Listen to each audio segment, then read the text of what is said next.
लोकपाल चुनाव के कारण पहली बार रांची में बंद रहेंगी शराब की दुकानें। 27 मार्च को होना है पहले चरण का चुनाव। रांची उपायुक्त ने जारी किए दिशा निर्देश।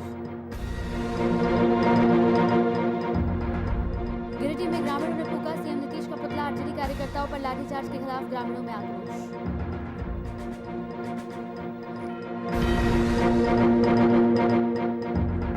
बिहार विधानसभा हंगामे के बाद रांची में आरजेडी की प्रेस कॉन्फ्रेंस। सरकार के खिलाफ मार्च निकालने का किया ऐलान।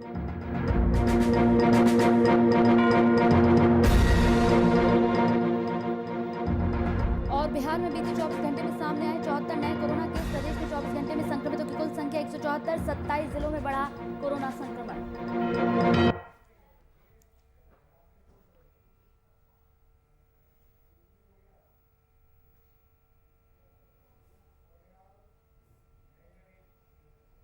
नमस्कार, वीआईपी न्यूज में आपका स्वागत है। तो बिहार विधानसभा में 2021 का बजट सत्र हंगामेदार रहा।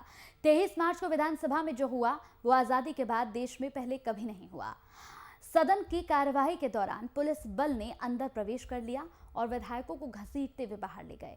इस घटना की विपक्षी दलों ने आलोचना की है। वहीं मुख्यमंत्री नीतीश कुमार ने इस घटना को लेकर खेद भी जाहिर किया। पूरे सत्र में पक्ष विपक्ष के बीच तकरार पर देखिए हमारी स्पेशल रिपोर्ट। इसके बारे में क्या गलतफहमी पैदा की गई?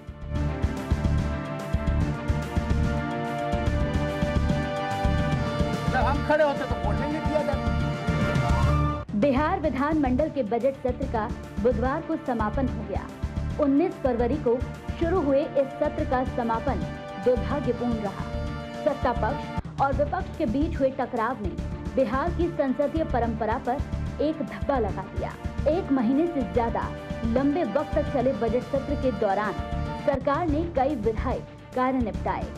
सरकार की तरफ से सदन में कुल 13 विधेयक पेश किए गए और इन्हें स्वीकृत कराया गया। इसके अलावा सरकार ने मौजूदा वित्त वर्ष के लिए अपना बजट भी पेश किया और राज्यपाल के अभिभाषण पर धन्यवाद प्रस्ताव भी पास हुआ। सदन में सीएजी की रिपोर्ट भी पेश हुई। इस रिपोर्ट में सरकार के बजट निर्माण प्रणाली से लेकर अन्य वित्तीय गड़बड़ियों को उजागर किया गया। सत्र के आखिरी दिन बिहार विधानसभा के उपाध्यक्ष पद पर महेश्वर हजारी का निर्वाचन भी हुआ। मेरा नाम तेजस्वी यादव है। बात ये लोग अच्छे से पहचान लें। काला दिन है तो काले दिन आपको भी सदन में धक्का मुक्की की गई, आपके साथ भी वहाँ धक्का मुक्की की गई। कोई राइट नहीं है वहाँ पुलिस का। आप जबरदस्ती कोई कानून को फोर्स नहीं करा सकते। हमारा अधिकार है, हम विरोध करेंगे। हम अपनी बात को, कल मुख्यमंत्री बोल रहे थे, आज हमने वो भी जो है वीडियो फेसबुक पे डाला है कि हमको बोलने ही नहीं दिया गया। समय मांगते रहे। अब बाद में क्या कह रहे हैं कि हम जो है बहस करना चाहते थे, एक एक का सवाल लेकर के पूछना चाहते थे। सदन में सत्ता पक्ष और विपक्ष के बीच गतिरोध हर सत्र में देखने को मिला, लेकिन इस बार जो हुआ वो शायद भुलाया ना जा सके। विपक्षी सदस्यों का अध्यक्ष के आसन पर चढ़ जाना, सदन के अंदर पुलिस का बुलाया जाना, विधायकों की तरफ से स्पीकर को बंधक बनाया जाना या फिर सदन पोर्टिको की सीढ़ियों पर विधायकों को घसीटकर बाहर फेंका जाना, ये सब कुछ विधानसभा भवन में पहली बार ही देखने को मिला। चीजों को संक्षेप में कह दिया गया, लेकिन ये बहुत ही आश्चर्य का विषय है कि इसके बारे में क्या गलतफहमी पैदा की गई और ये बात समझ में नहीं आया कि कोई अपनी बात कह नहीं रहे, सदन की कार्यवाही को बाधित करने की कोशिश कर रहे हैं। किसने समझाया, किसने ये चीजों को बताया? ये पूरा का पूरा किया जा रहा है। ये बीएमपी, बिहार मिलिट्री पुलिस, ये उपयोगी नहीं है इसका नामकरण, इसलिए उसका नाम और दूसरे सभी जगहों पर इस तरह का नाम नहीं है राज्य के अंदर।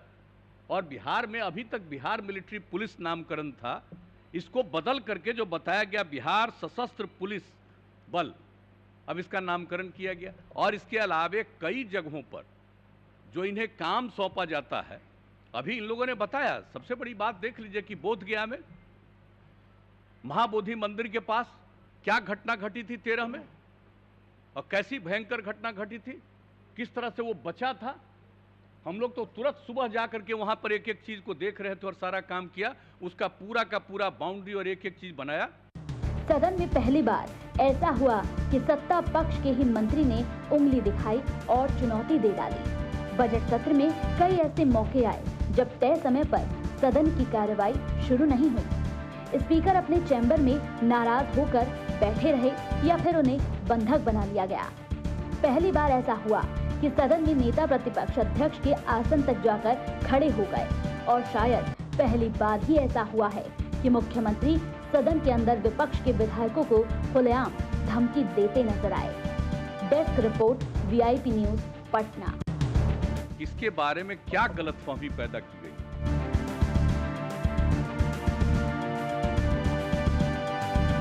जब हम खड़े होते तो बोलने नहीं दिया जाता।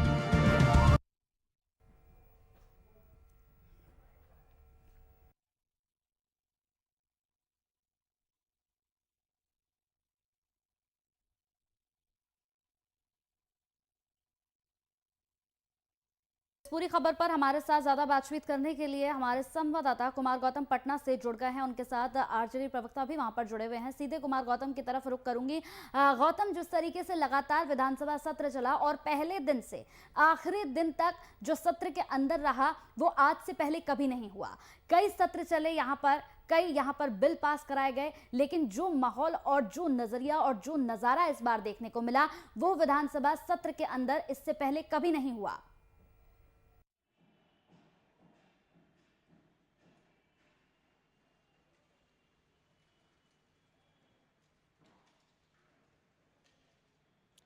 बिल्कुल कंचन, देखिए जिस तरीके से विधानसभा का सत्र 22 दिनों का पूरा हुआ, एक महीने का सत्र था जिसमें 22 कार्य दिवस थे और इन 22 दिनों में जो कुछ संसद भवन के अंदर हुआ, उस संसद भवन के बाहर हुआ, ये तस्वीर कहीं ना कहीं बिहार के इतिहास के लिए काला धब्बा है। और ये धब्बा एक ऐसा धब्बा जिसे कभी नहीं भुलाया जा सकता। वक्त का इंतज़ार करना होगा। समय की एक मोटी परत जब तक इस पर पड़ नहीं जाती तब तक इसे शायद भुला पाना बहुत मुश्किल होगा। और इन तमाम मुद्दों पर सदन भले ही खत्म हो गया, लेकिन इसकी जो राजनीति है वो लगातार जारी है। इन तमाम बातों पर चर्चा करने के लिए हमारे साथ आरजेडी के प्रदेश प्रवक्ता अनवर हुसैन जी। अनवर जी, बहुत बहुत स्वागत है आपका वीआईपी न्यूज़ में। तो खुश तो बहुत होंगे आप, 22 दिनों तक जो हो हंगामा चला, क्योंकि आप लोगों ने तो पहले ही मान लिया था कि हमको हंगामा ही करना है। नहीं, देखिए, आप हम पे गलत इल्ज़ाम लगा रहे हैं कि हमने पहले से मान लिया था कि हमें हंगामा करना है। आप हमारे नेता प्रतिपक्ष जो हैं तेजस्वी यादव, उनको पिछले 2 साल से आप आंकिए, जब हमारे मुख्यमंत्री नीतीश जी ने अचानक महागठबंधन की पीठ पर खंजर घोंपा और रात जाके वो मोदी जी की गोद पे बैठ गए। उसके बाद से आप पूरी कार्यशैली देखें और भाषा शैली भी देखें हमारे नेता प्रतिपक्ष की, आप देखेंगे कि वो संयम शालीनता की मूर्ति बने नज़र आए इस पूरे दौर में। और उन्होंने समाज के मुख्तलिफ सेक्शंस का इमेजिनेशन अपनी तरफ अट्रैक्ट किया और उस नतीजे में आपके रिज़ल्ट में जो इलेक्शन में जो भीड़ निकल के आई वो भी आपने देखा। अब रिज़ल्ट का नतीजा क्या आया, क्यों आया, हम उसकी बहस में नहीं जाना चाह रहे हैं, लेकिन उसके बाद से हम विपक्ष में बैठे हुए हैं। हमारा काम है सरकार को जगाना, सरकार को उसकी गलतियों पर टोकना और जनता को भी अपनी बहसों के ज़रिए ये बताना कि सरकार कहाँ कहाँ गलती कर रही है, सरकार कहाँ कहाँ भटक रही है, सरकार कहाँ कहाँ पटरी से उतर चुकी है। आप देख रहे हैं जब से ये नई सरकार बनी है तब से इस प्रदेश में क्राइम अपने चरम सीमा पे है। हमारा हेल्थ स्ट्रक्चर चरमराया हुआ है। आदमी कभी कभी सोया होता है, लेकिन जब कोई बड़ा हादसा होता है, कोई बड़ा तूफान आता है, उसे जाग पड़ता है। कोरोना का पहला फेज़ आया, उस पहले फेज़ में कोरोना में बिहार की क्या गत बनी, क्या दुर्गति बनी, किस तरह से बिहारी जलील हुए, हमारी गर्दन शर्म से झुक गई जब हमने देखा कि हमारे लाखों लाख लोग मुख्तलिफ शहरों से भाग के नंगे पैर साइकिल पर इस पर से भागे चले आ रहे हैं, सड़कों पर खस्सी बकरी की तरह लदे हुए चले आ रहे हैं, लेकिन हमारी सरकार के पास कोई व्यवस्था नहीं थी। अब सरकार उस पर अपनी पीठ थपथपाती है कि उसने कोरोना को बहुत कामयाबी से मुकाबला किया। तो अब ये तो बेशर्मी की इंतहा है। अब देखिए, आप इधर की बात देख लीजिए, 23 तारीख को आप ऑब्जर्व कीजिए, जिस मॉर्निंग से देखिए इवनिंग तक क्या हुआ। हम पहले कह चुके थे, हमारी यूथ विंग ने ये आह्वान दे चुकी थी, आवाज़ लगा चुकी थी कि हम 23 तारीख को हम असेंबली घेरेंगे। असेंबली घेरना क्या कोई अनडेमोक्रेटिक चीज़ है? लेकिन परमिशन भी तो मिलनी चाहिए, ये तो अहम सवाल है। हमने परमिशन मांगा, लेकिन कोई अपोजिशन पार्टी, कोई पॉलिटिकल पार्टी परमिशन की मोहताज नहीं होती है। एक वक्त आता है, गांधी जी ने क्या डंडी मार्च करने के लिए और सत्याग्रह करने के लिए क्या कांग्रेस अंग्रेजों के राज की परमिशन का इंतजार किया था? उन्होंने सिंपली इन्फॉर्म किया। फिर परमिशन मांगना ही नहीं था, तो फिर हमने इन्फॉर्म किया उनको। नहीं, हम इन्फॉर्म गांधी जी के रास्ते पे चल रहे हैं। नहीं, हम इन्फॉर्म करना है। इन्फॉर्म तो उन्होंने भी किया था, उन्होंने किया, हमने इन्फॉर्म किया इनको। इनका काम था परमिशन देना, मतलब दे या ना दे प्रदर्शन करना था। नहीं, हमने एक चीज तय किया है, तो ये क्यों रोकेंगे हमें? इनके पास क्या राइट है डेमोक्रेटिक राइट से कि हमें एक अपोजिशन पार्टी को उसको अपना सवाल उठाने से रोक दें? चाहे हम सवाल सदन में उठाना चाह रहे हो, चाहे सवाल हम सड़क पे उठाना चाह रहे हो। आप देखिए, सवेरे से पहले जब इसमें बात होती थी तो पुलिस क्या करती थी? पुलिस भीड़ को जहाँ तहाँ मुख्तलिफ पॉइंट्स पर रोक लेती थी, और पुलिस एक जगह एकत्रित नहीं होने दी थी। नंबर पर तो रोक, आप कहाँ? सुनिए, मेरी बात तो सुने आप। आपने हमारी भीड़ को पटना से बाहर तो इधर उधर रोक लिया, और बहुत सारे लोगों को पटना दाखिल नहीं होने दिया, लेकिन पटना से जो भीड़ यहाँ से पार्टी ऑफिस से जमा होकर मुख्तलिफ जगहों जमा होकर निकल रही, उसको आपने कहीं नहीं रोका। पूरा पटना चारों तरफ पीसफुल था। ये भी इंडिकेट करता है कि हमारा जो क्राउड आया था, हमारे जो कार्यकर्ता आए थे, वो इंतहाई पीसफुल थे। उन्होंने कहीं आपको डिस्टर्ब नहीं किया, किसी को डिस्टर्ब नहीं किया, कोई डिस्टर्बेंस नहीं हुआ, कोई ट्रैफिक क्योस नहीं आया। हम वहाँ पहुँचे, वहाँ तो हमें कॉल ही देगी वहाँ पहुँचने की। हमारी भीड़ जब आप पहुँच गई वहाँ पर, आपने रोक लिया। चलिए ठीक है, रस्साकशी थी, भीड़ आगे बढ़ना चाह रही थी, नेता प्रतिपक्ष आगे बढ़ना चाह रहे थे, इसलिए कि हम थे कि हम असेंबली का घेराव करेंगे, आपने रोका। उसके बाद आप देखिए शुरुआत कहाँ से होती है? पत्थरबाजी, बिल्डिंगों के छतों से पत्थर गिरता है, हमारे भीड़ पर पत्थर गिरती हैं, हमारे नेता पक्ष के सर पे पत्थर गिरता है। उसके बाद भी आप हमारे वर्करों के संयम का कमाल देखिए, और ये हमारी लीडरशिप का कंट्रोल देखिए कि हमारी तरफ से कोई प्रोवोक नहीं हुआ। पुलिस ने वाटर कैनन चलाया, पहले पीछे किया इनको, उसके बाद इनको लाठियों से रगेदा, लाठियों से पिटाई की, और जब ये भागे तो इन्हें दूसरी बिल्डिंगों में घुस के, यहाँ तक कि पटना मॉल्स में घुस के इनकी पिटाई की, और हमारे सैकड़ों वर्कर्स उस दिन जख्मी हुए। जब 3 बजे मैं सारी चीज़ों से निपट के जब पटना अपने ऑफिस पहुँचा हूँ, तो हमने देखा कि मेरा प्रदेश ऑफिस जो है वो एक छोटा मोटा हॉस्पिटल बना हुआ था। काफ़ी लोग जख्मी पड़े हुए थे, कोई आ रहे थे खून में भीगे हुए, किसी के हाथ टूटे हुए, किसी सर टूटे हुए, जैसी जैसी सिचुएशन थी उसको हॉस्पिटल वो किया।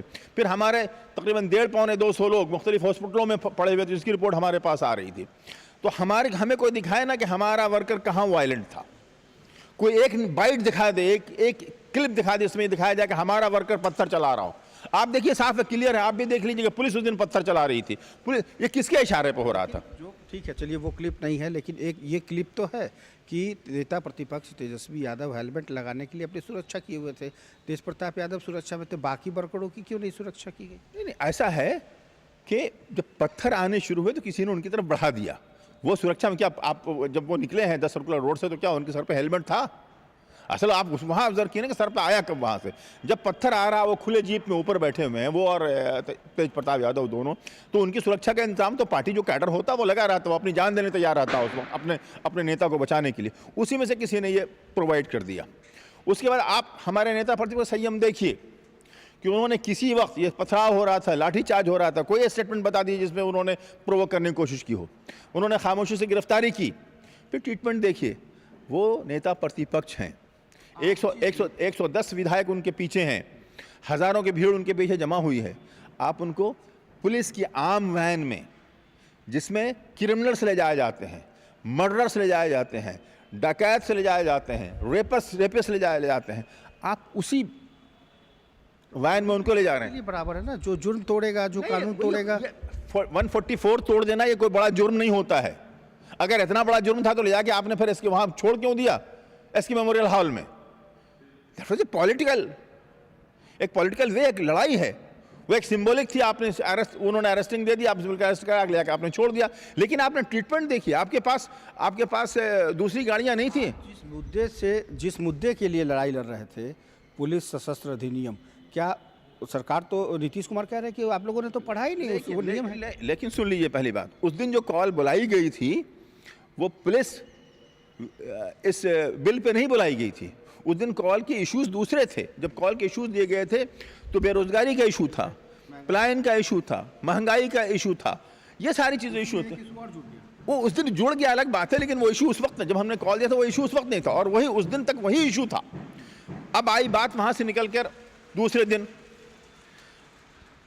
अब आप देखिए ये ड्रामा रचाया जा रहा है, ये कहानी बनाई जा रही है कि साहब हमारे विधायकों ने स्पीकर को कमरे में बंद कर दिया था। ये सारे क्लिप्स दिखा रहे हैं, इसका कोई क्लिप इनके पास नहीं है जिसमें दिखा सके कि स्पीकर को तो बंद ये कर भी दिया। है कि नेता प्रतिपक्ष आसन तक पहुंच गए दोनों, तेज प्रताप यादव और क्या ये आसन तक पहुंच गए? बात सुन लीजिए, आसन तक पहुंचना कभी अनडेमोक्रेटिक नहीं माना गया है। आप पार्लियामेंट से लेकर असेंबली तक कहीं आप देख लीजिए, जब भी कोई डिबेट होता है, जब भी कोई होता है, तो हमेशा अपोजिशन जो है आसन तक पहुंच जाती है। स्पीकर के आसन तक पहुंच जाने का मतलब स्पीकर का अनादर नहीं है, उसका डिसरेस्पेक्ट नहीं है, इज अ पार्ट ऑफ। आप ये भी कहेंगे कि अध्यक्ष की घेराबंदी भी वो अक्सर, अरे आसन तक पहुंच के अगर घेरा तोड़ लिया, तो घेरा बांध लिया थोड़ी देर के लिए, तो अर्थात सिंबॉलिक होती है। आप देखिए लड़ाई कहां से शुरू हुई, आप वहां से देखिए ना। हमारे नेता प्रतिपक्ष मॉर्निंग से बार बार ये दरखास्त कर रहे हैं, सेशन शुरू होता है और ये कह रहे हैं कि इस पर बहस की जाए। ये बहुत ही सीरियस इशू है, ये काला कानून बिल आप लेकर आए हैं, हमें बहस का मौका दिया जाए, हमें बोलने दिया जाए। वो स्पीकर महोदय से बार बार कह रहे हैं कि मानवर अध्यक्ष जी, आखिर आप सरकार को जल्दी क्या है, सरकार ये बिल बहस कराए बगैर क्यों पास करना चाहती है? तो सरकार ने को जल्दी थी, तो ये जाहिर है कि हमारे एमएलए को चढ़े वहाँ पर, स्पीकर को घेरा, आपने उसको बहाना बना लिया, आपने बाहर से पुलिस फोर्स बना ली। आप बता दीजिए पार्लियामेंट की तारीख में, आप अंग्रेज़ों के दौर से जो पार्लियामेंट शुरू हुआ है, अंग्रेज़ों के दौर जो विधानसभा शुरू हुई, उस दौर से आज तक कोई एक इंसिडेंट बता दीजिए, कोई एक मिसाल बता दीजिए जहां पर पुलिस अंदर बुलाई गई हो और इलेक्टेड रिप्रेजेंटेटिव को। कह रही है कि ये तो अध्यक्ष का विशेषाधिकार था, अगर उनको लगा तो उन्होंने बुला लिया। अध्यक्ष के विशेष अनुसार जो है अधिकार जो है, उसके पार्लियामेंट्री ट्रेडिशन से बाहर उसको नहीं ले जा सकता है, पार्लियामेंट्री कन्वेंशन से बाहर नहीं ले सकता है। उसका विशेष अधिकार जो है सदन की मर्यादा से ऊपर नहीं है, उसका अध्यक्ष की मर्यादा जो है सदन की मर्यादा के बाद है। अध्यक्ष जो है सदन की मर्यादा तो तोड़ा है उन्होंने बाहर। उसके मार्शल्स किस लिए होते हैं? आप मार्शल्स का इस्तेमाल करते हैं, आप मार्शल से कहते हैं उनको उठाइए और बाहर पहुंचा दीजिए, ये हमेशा होता रहा है। और बाकी स्पीकर को घेरना, आप देखिए प्रेसिडेंट ऑफ इंडिया से बड़ा प्रोटोकॉल किसी का नहीं होता है। आप तो मीडिया पर्सन है, आपने तो देखा होगा कि जब पार्लियामेंट में कोई हंगामा होता है और जब president joint address session address करता है, उस वक्त क्या प्रेसिडेंट का एड्रेस नहीं फाड़ा जाता है? प्रेसिडेंट के ऊपर जाके लोग नहीं लिपटते हैं? ये सब कुछ होता रहता है, ये तमाशे तो हम देखते चले आए हैं। ये पार्ट ऑफ पार्लियामेंट्री प्रैक्टिस है ये, इसको आप निगेट नहीं कर सकते, कंडेम नहीं कर सकते आप इसको। और बात सवाल उठाई जा रही है भाषा की कि नीतीश कुमार, हमारे नेता प्रतिपक्ष तेजस्वी यादव जी ने अनपार्लियामेंट्री लैंग्वेज यूज किया। क्या कहा भाई? निर्लज्ज कुमार कहा। कहाँ कहा? सदन के अंदर कहा या सदन के बाहर कहा? इसको कब कहा? बहस के दौरान कहा? ये जब उन्होंने अपने एमएलए को पिटते हुए देखा, जब उन्होंने देखा कि उनके महिला एमएलए की बेइज्जती की जा रही है, उसके कपड़े खींचे जा रहे हैं, उसके कपड़े फाड़े जा रहे हैं, जब उन्होंने देखा कि उनके एमएलए को पटक के पुलिस वाले अपने बूढ़े से सीने पर चढ़े हुए हैं, उन्हीं 29-30 साल के जवान से आप इतना संयम कहां से ढूंढते हैं? ये तो अद्भुत है इनका संयम। मैं सही कह रहा हूं कि मैंने बहुत लोगों को ऑब्जर्व किया है। ये संयम और शालीनता जो इस उम्र में ये पेश कर रहे हैं, ये इनको बहुत बड़ा कल का लीडर बना देगी, अगर आज हमारे नीतीश कुमार न भी चाहें तो। आप देखिए 1.5 साल तक वो नीतीश कुमार जी को चाचा ही कहते रहे, असेंबली में उन्होंने चाचा ही कह के उनको एड्रेस किया, ये तुम तड़ाक कहते रहे, कभी उन्होंने पलटवार नहीं किया। लेकिन जब नीतीश कुमार ने उनके बाप पे कटाक्ष किया और 9 बच्चे और 11 बच्चे पैदा करने का ताना दिया, तभी उन्होंने एक दिन सदन में इनसे कहा कि आप में भी तो कुछ इनके बेटे और बेटी का इशू खड़ा किया, तो उसको नेताजी को नाराज हो गए। क्यों नहीं लगता हुसैन साहब कि जिस तरह से अब सदन कलंकित हुआ है, जिस वजह से भी हुआ हो, लेकिन इसमें बिहार की छवि खराब हुई है, धूमिल हुई? बिहार की गर्दन शर्मसार है, बिहार की गर्दन झुकी हुई है। बिहार महात्मा बुद्ध की सरजमीन है, बिहार महावीर की सरजमीन है, बिहार हमारे क्या नाम है, यहीं पर बिहार शरीफ में बहुत बड़े बुजुर्ग लेटे हुए हैं, शरफुद्दीन यहिया मनीरी की सरजमीन है। ये रूहानियत की सरजमीन है, ये स्पिरिचुअलिटी की सरजमीन है। यहाँ पर संस्कार बहुत अहमियत रखता है। लेकिन जो कुछ उस दिन हमारी हुकूमत ने किया, हमारे स्पीकर साहब ने किया, वो इंतहाई निंदनीय है, इंतहाई कंडेमनेबल है, इंतहाई शेमफुल है। इन्होंने इंडिया की हिस्ट्री में एक नई हिस्ट्री क्रिएट की है, बर्बरता की, ब्रुटलिटी की और सदन के वक़ार को मजरूह करने की, उसकी गरिमा को गिराने की। यकीनन हमारा सर शर्म से झुका हुआ है। आगे आप लोगों की क्या रणनीति होगी? सदन खत्म हो गया लेकिन जो विधेयक थे वो पास हो गए, अभी भी सरकार ने जो विधेयक पेश किया है क्या उसके खिलाफ नाराजगी जारी रहेगी या फिर आगे का प्रदर्शन? ये काला कानून पास हुआ है और हम इस काला कानून के खिलाफ लड़ते रहेंगे। हम यहाँ किसी सरकार पुलिस फोर्स को ये हक देने का नहीं देना चाहते हैं जिसमें यहाँ ये बिहार जो है पुलिस राज बन के रह जाए। वैसे भी आप देख लिए शराब के कानून के नाम पर किसको अरेस्ट किया गया, किसकी गिरफ्तारियां हुई, सब गरीब लोगों की गिरफ्तारियां हुई, लेकिन शराब के जो बड़े बड़े माफिया हैं उसमें कोई पकड़ा गया? हाई कोर्ट का अपना स्ट्रक्चर, सुन लीजिए मेरी बात, हाई कोर्ट का अपना स्ट्रक्चर है, अपना ऑब्जर्वेशन है कि there is a nexus between शराब माफिया एंड पुलिस। इस हाई कोर्ट के इस ऑब्जर्वेशन के बाद, इस स्ट्रक्चर के बाद इस गवर्नमेंट ने क्या कोई इंक्वायरी बैठाई, डीजीपी से क्वेश्चन किया, डीजीपी को सस्पेंड किया, 2-4 ऑफिसर्स जद में आए, कहां हैं? ये सरकार अंधी हो चुकी है, ये बहरी हो चुकी है, ये लूली हो चुकी है, ये लंगड़ी हो चुकी है, ये 10 बैसाखियों पर टिकी हुई सरकार है। ये सरकार चलाए कैसी जाती है भूल चुकी है। VIP न्यूज़ से बात करने के लिए बहुत बहुत धन्यवाद। Thank you. तो देखा आपने कि किस तरीके से अनवर हुसैन बता रहे हैं अपनी तरफ से कि जो कुछ भी हुआ है वो वाकई शर्मसार करने वाला है, लेकिन जिस तरह से सरकार का जो रवैया रहा है वो कहीं ना कहीं बताता है कि सरकार के वजह से सरकार ने जिस तरीके से काले कानून को पेश किया उसके बाद ये स्थितियां पैदा हुई और तब जाकर के सदन के बाहर और सदन के भीतर ये प्रदर्शन जारी रहा। और एक बात और बता दें अभी की बड़ी खबर कि बस थोड़ी ही देर में 1 बजे नेता प्रतिपक्ष तेजस्वी यादव अपने राबड़ी आवाज़ से प्रेस कॉन्फ्रेंस करेंगे और उम्मीद है कि कल के तमाम चीज़ों को वो आज प्रेस कॉन्फ्रेंस के जरिए बताने की कोशिश करेंगे और एक एक चीज़ों पर वो चर्चा भी करेंगे। तो इस वक्त की बड़ी खबर ये आ रही है कि नेता प्रतिपक्ष तेजस्वी यादव बस थोड़ी ही देर में प्रेस कॉन्फ्रेंस करने वाले हैं। जी कंचन। चलिए गौतम, बहुत बहुत शुक्रिया गौतम हमारे साथ इस पूरी खबर पर जुड़ने के लिए और तमाम जानकारी हम तक पहुंचाने के लिए। जिस तरीके से लगातार विधानमंडल के बजट सत्र की अगर हम बात करें तो पूरा सत्र के दौरान यहां सिर्फ और सिर्फ हंगामा ही देखने को मिला, दुर्भाग्यपूर्ण रहा। और जो सदन के अंदर हुआ है वो शायद ही कभी ऐसा हुआ हो, आज से पहले कभी ऐसा नहीं हुआ। सदन के अंदर ना कभी पुलिस आई और जिस तरीके से माहौल सदन के अंदर देखा गया वो सिर्फ और सिर्फ हंगामे के भेंट ही चढ़ता हुआ नजर आया। जनता के कई ऐसे मुद्दे थे जिन्हें उठाना यहां अभी था, लेकिन उन मुद्दों को उठाया नहीं गया। जनता के कई मुद्दों से पक्ष और विपक्ष दोनों ही यहां पर भटकते हुए नजर आए। इसी के साथ VIP न्यूज में मेरे साथ इतना ही। नमस्कार।